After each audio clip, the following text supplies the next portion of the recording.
If a crazy clown like the Joker or a psychopathic killer like Hannibal Lecter comes to your mind when we talk about mental problems, perhaps you have an excessively extreme idea of what it means to have a somewhat messy head. Such is the case that the idols you admire suffer from them, in much greater numbers than those who transcend in the media. Or do you think that the cases of mental disorders that some NBA players have are only those that appear in the publications? Not at all. There are many more broken minds than we can assimilate into our favorite sport, and we can assure you that they have nothing to do with the hits they get in their own heads. Otherwise, WWE fighters would have a lot more problems than this, although I'm not so sure that's not the case.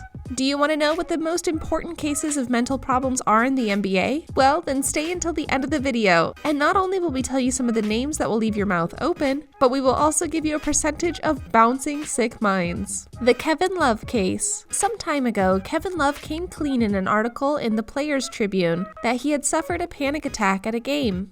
I ended up lying on the locker room floor, face up, trying to get enough air to breathe. The next thing I knew, my vision was blurry before one of the Cavaliers took me to a clinic. The Cavaliers wing said he had spent most of his life afraid to accept that there was something wrong with him. For 29 years, I thought of mental problems as someone else's problems, he said. It happened during a home game against the Atlanta Hawks. Love said he was under family pressures and hadn't been sleeping well. After being briefly short of breath after 15 minutes in the first half, he felt palpitations and couldn't catch his breath during a break in the third quarter. It's hard to describe, but everything was spinning, like my brain was trying to get out of my head, said Love, who was able to participate in 5 All-Star games and was out of action for a while after fracturing his left hand. Love was taken to the Cleveland Clinic, but the tests revealed nothing abnormal. He returned to play at a high level, but was confused and worried about the possibility of people finding out about his problem. Although he didn't mention it in the article he wrote specifically about the theme, titled, "Everyone's Going Through Something." Love left a game against Oklahoma City under similar circumstances. He also missed practice the next day, and that's what actually caused his teammate Isaiah Thomas and others to question the reasons for Love's exclusion. The decision led to several days of tension in the Cavaliers, who rebuilt their roster by switching to Thomas and 4 others. However, the team advised Love to see a psychologist, and since that moment, the player receives therapy a few times a month when the team plays at home. What made Love open his heart to the public and tell his problems? Well, he says he dared to reveal his situation publicly after Toronto star DeMar DeRozan admitted he was suffering from depression. Weeks after DeRozan's candidacy, Kevin Love published that article that took the discussion about mental health to another level. In 2,000 words, he described in detail the panic attack he experienced that forced him to quit a professional game, and the subsequent realization that it was the culmination of his lifelong struggle with anxiety. It came out of nowhere. I've never had one before. I didn't even know if they were real, but it was real as a broken hand or sprained ankle. Since that day, almost everything about the way I think about my mental health has changed, he said in the note. He remembered his first time seeing a therapist, something he acknowledged was often seen as a sign of weakness in the basketball world he grew up in. He also founded the Kevin Love Fund, which works to improve physical and emotional well-being, and recently received the Champions Award at the 5th Annual Changemaker Awards held at New York's Carnegie Hall for his work in raising awareness of mental health issues. The DeMar DeRozan case. Before the 2018 NBA All-Star Game, Toronto Raptors guard DeMar DeRozan opened up to his 600,000 followers on Twitter with a poignant 7-word tweet. "This depression got the best of me." The repercussions caused him to give an interview in the following days for a story published in the Toronto Star that detailed his lifelong battle with anxiety and depression in the hope that his willingness to share might help others feel less alone. "It's not something I'm against or ashamed of," he told the Journal. "Now, at my age, I understand how many people go through this. Even if only someone can think he's going all through this and he's still successful in doing it, I'm okay with that." DeRozan continued giving interviews and discussing his situation, as well as talking about the invisible mental health issues that professional athletes face in all sports. However, his initial tweet and the resulting media attention has been considered critical in the NBA and NBPA's decision to address the issue over the past year. The Keon Dooling case. In 2012, Boston Celtics guard Keon Dooling was admitted to a hospital and thus ended his NBA career. Why? Because he had been suffering from paranoid delusions and hallucinations, which he would soon discover were symptoms of his post-traumatic stress disorder as a result of being sexually assaulted as a child. Today, he confesses to taking the time to seek mental health treatment to save his life. Following DeRozan and Love's lead, Dooling published his own story in the Players' Tribune, Running from a Ghost, in which he discusses the stigma surrounding mental health, quote, not only in the NBA, but in the African American community at large, end quote. Dooling serves as a player welfare consultant for the NBA's new mental health and wellness program. Through the program, he works with current and former players as a mentor and guide to connect them to the mental health resources they may need. The Metta World Peace Case. Former NBA player Metta World Peace made headlines in 2010 for thanking his psychiatrist during post-championship interviews in the Los Angeles Lakers. First off, I want to thank everybody in my hood. Thank the Worldwide Warriors, Rockfell, my wife, Kim Shed, my family, my kids, everybody. I definitely want to thank my doctor, Dr. Sandy, my psychiatrist. She really helped me relax a lot. Thank you so much.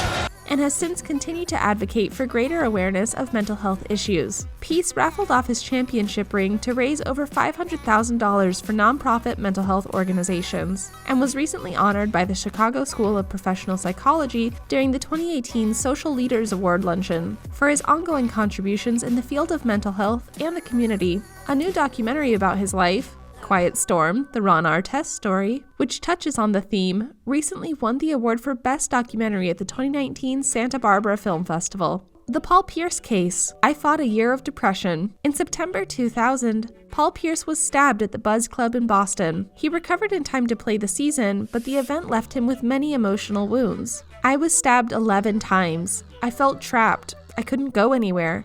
I fought depression for a year, and the only thing that saved me was basketball, Pierce told ESPN. He admits he was very nervous, that he couldn't sleep. The Celtics advised him to get help, but he wanted to work it out on his own. Quote, I was really paranoid. I had the police in front of my house for months. I couldn't be around crowds, and if someone bumped into me, I was scared, end quote. Still, he believes he should have listened to his team and sought help much sooner. It was eating me alive inside, and when I finally started talking to a family member, it helped me a lot, he concludes. In 2018, the National Basketball Players Association, NBPA, launched a mental health and wellness program to provide players with greater access to mental health counselors. And the NBA itself has transformed its rookie transition program to place greater emphasis on mental health education. However, as the faces of an iconic sport with more than 1 billion fans worldwide, current and former NBA players have been the most important factor in driving this awareness initiative. Their willingness to share personal struggles and discuss issues often considered taboo in elite sports can help others seek help or initiate treatment. John Lucas II, assistant to the Rockets and a former player, also spoke about how he was addicted to drugs and alcohol and believes that mental health issues are no stranger to the NBA. Kevin Love is not alone, he said. More than 40% of NBA players have problems like this, but less than 5% have sought professional help. And I'm not exaggerating. It's an epidemic in our league. I'm talking about everything: attention deficit disorder, bipolarity, anxiety, depression. William D. Parham, director of the Players Association's Mental Health and Welfare Department, believes Lucas's figure is quite realistic. The Players Union, concerned that cases like Kevin Love and DeMar DeRozan were becoming more frequent, decided to hire this prestigious doctor to help the players. They also convinced the NBA to make a comprehensive mental health policy a priority. John Lucas believes that few players ask for help because of the social stigma associated with mental health problems. Hence, many suffer in silence. Although the union has always insisted that treatment should be confidential, some franchises are pushing for access to their players' records. That's not negotiable. Without confidentiality, I wouldn't have felt comfortable enough to announce that I was seeking treatment. Love acknowledged to Jackie McMullen on ESPN, I have anxiety, but I also come from a family with a history of depression. All of this shouldn't be taboo, but it is. McMullen says in a special on mental problems that many teams are aware that some players need help. I have 3 players with problems and 2 are on medication. Some days they're fine, some days they're not. I try to be understanding with them, but I'm not a doctor or a psychiatrist, and sometimes they ask me to, said a coach from the Eastern Conference. A lot of these kids don't realize how bad they are until it's too late. We can offer them everything they need, but if they don't want it, we can't help them, says Danny Ainge, general manager of the Celtics, on the other hand. Now do you understand that this is not a minor problem in the NBA? I'm sure this is true since they say so themselves and even waive confidentiality so that others know to ask for help and no one will look down on them for that.